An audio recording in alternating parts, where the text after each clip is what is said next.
Welcome back, APCSA students. This is a video in the series for the lecture 4A slides. This particular video is going to cover user input with a scanner object. All right, let's get right into it. So this is a program that we could have easily written at this point.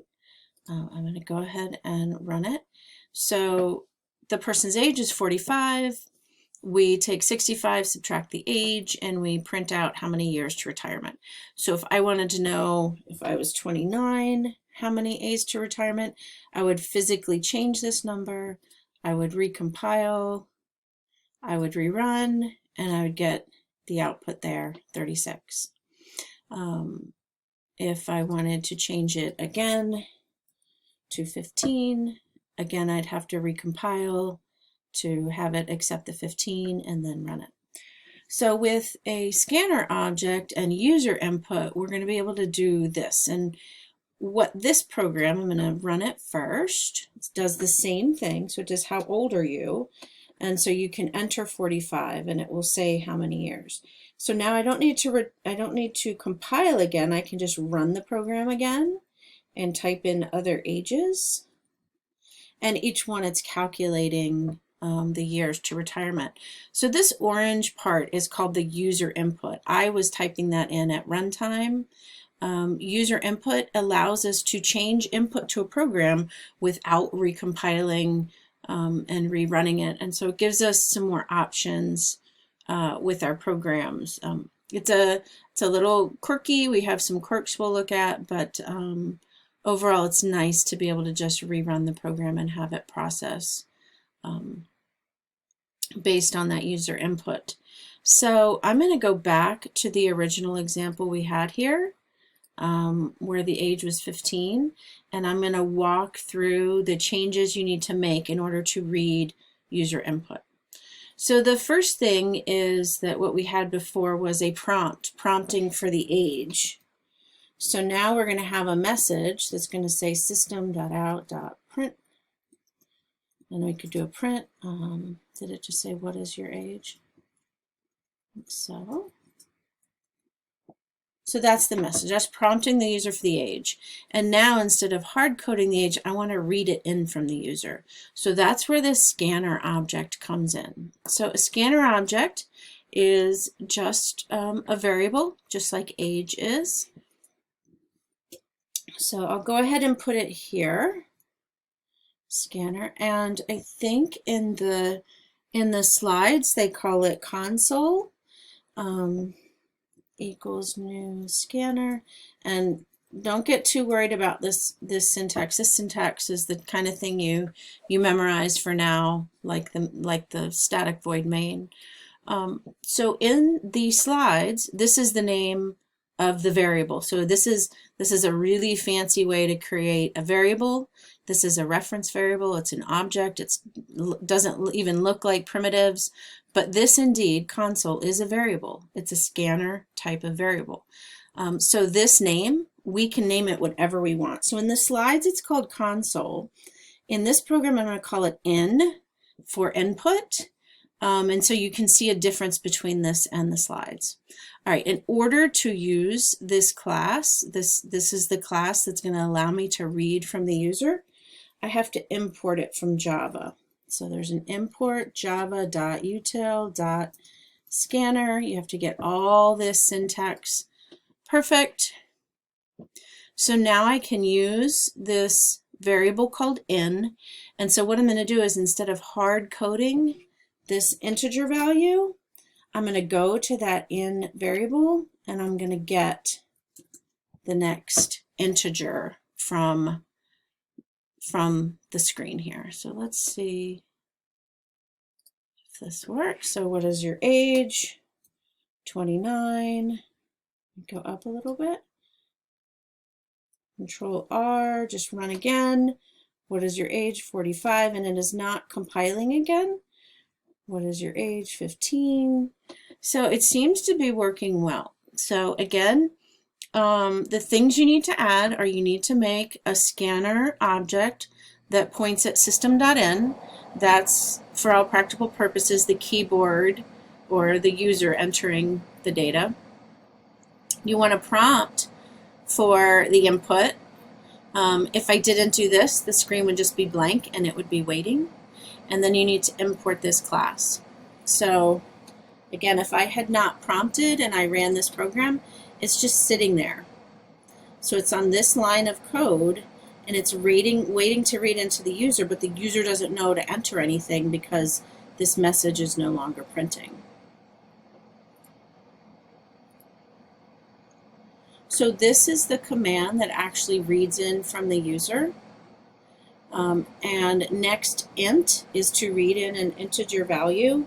So it's real important that I don't say 7.5. My program will quit. It freaks out. So this command says read in an integer, and I entered something that was not an integer. The same as if I tried to type my name or something. It's gonna halt and do a type mismatch. So it's up to the user to enter it correctly, and we're just gonna assume that the user's entering the age correctly at this point. We can do error checking later in the year.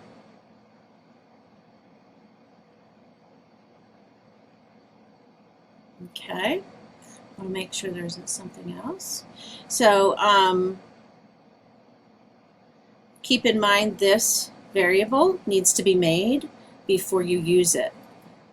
So you'll notice in the slide that this word is console and this word is console, so there is a connection between these two. We're creating the variable and then we're using it. Just like with age, we create age and then we use it here. Okay? And you can name this whatever you want. All right, so the next example is multiplying two numbers. So this is where they are hard-coded. So if I run this, it does 6 times 26. If I wanted to do something different, 15 times 5, I would have to recompile and then run. Even if I put 225 here, even if I hit run, it's going to recompile. It is recompiling before it runs it because the program's been changed. So we're going to look at one that's altered, where I can just do 15 and 225 like that, and it's multiplying the two together. I can do Control R and do 4 and 5, two numbers with a space between, and it's reading in the two numbers. If I just enter one number, it's going to sit and it's going to wait for the second number to be entered.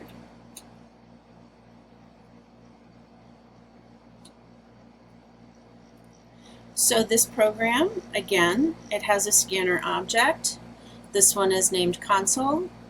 Again, we need the import, the exact same import, so that we can use that scanner class to create this console object. And then when I want to read from the user, I'm using that console object to do it. And the commands that I'm using now are nextDouble.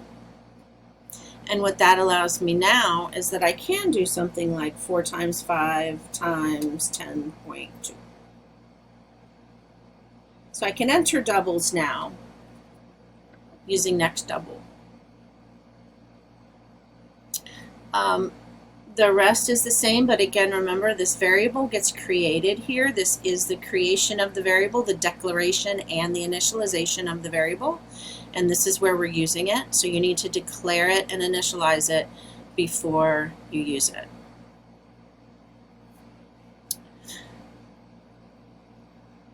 The last piece I'd like to show you is that if you had wanted the person's name here,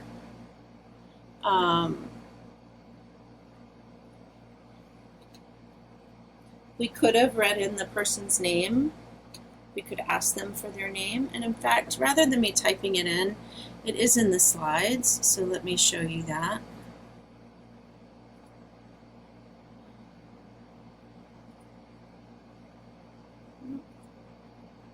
There we go. So here's the console object being made. Here's a prompt for the name. And here's where we make a variable called name that's a string variable, and we read in the name from the user. So notice it's next, it's not next string, it's just next. So next by itself reads in a string value. There's a table here that shows it reads in one word of a string. nextLine will read the whole line in as a string.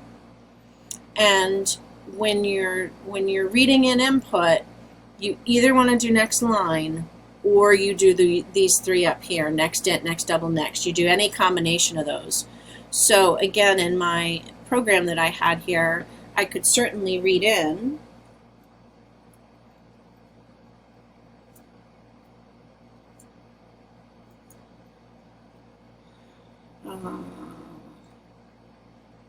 string name equals console dot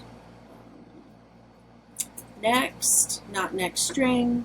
So now I've got a variable that's holding the name. I've got a variable that's holding the age. You could add it as the print. You could say the name has blank years to retirement.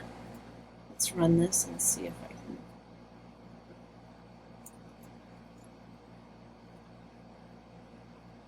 I'm not going to tell you my real age,